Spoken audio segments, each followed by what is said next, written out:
Welcome to Daily Scripture Reading. I do not own the rights to this music. Job chapter 15, this is the Amplified Version.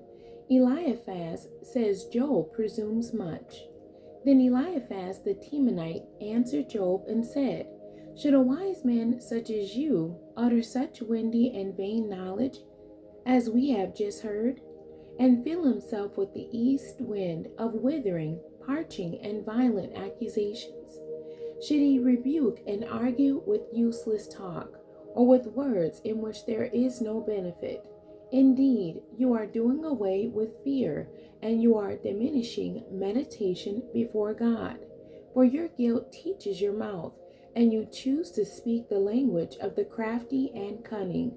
Your own mouth condemns you, and not I. Yes, your own lips testify against you. Were you the first man to be born, the original wise man, or were you created before the hills? Do you hear the secret counsel of God, and do you limit the possession of wisdom to yourself? What do you know that we do not know? What do you understand that is not equally clear to us? Among us are both the gray-haired and the aged, older than your father. Are the consolations of God, as we have interpreted them to you, too trivial for you? Of where were we too gentle toward you in our first speech to be effective? Why does your heart carry you away, allowing you to be controlled by emotion? And why do your eyes flash in anger or contempt, that you should turn your spirit against God, and let such words as you have spoken go out of your mouth? What is man, that he should be pure and clean? Or he who was born of a woman, that he should be righteous and just? Behold, God puts no trust in his holy ones, angels. Indeed, the heavens are not pure in his sight. How much less pure and clean is the one who is repulsive and corrupt, man who drinks unrighteousness and injustice like water. What Eliphaz has seen of life, I will tell you, listen to me. And what I have seen, I will also declare. What wise men have freely told, and have not hidden anything passed on to them from their fathers, to whom alone the land was given, and no stranger passed among them, corrupting the truth. The wicked man writhes with pain all his days, and numbered are the years stored up for him, the ruthless one. A dreadful sound of terrors is in his ears. While at peace and in a time of prosperity, the destroyer comes upon him. The tent of the robber is not at peace.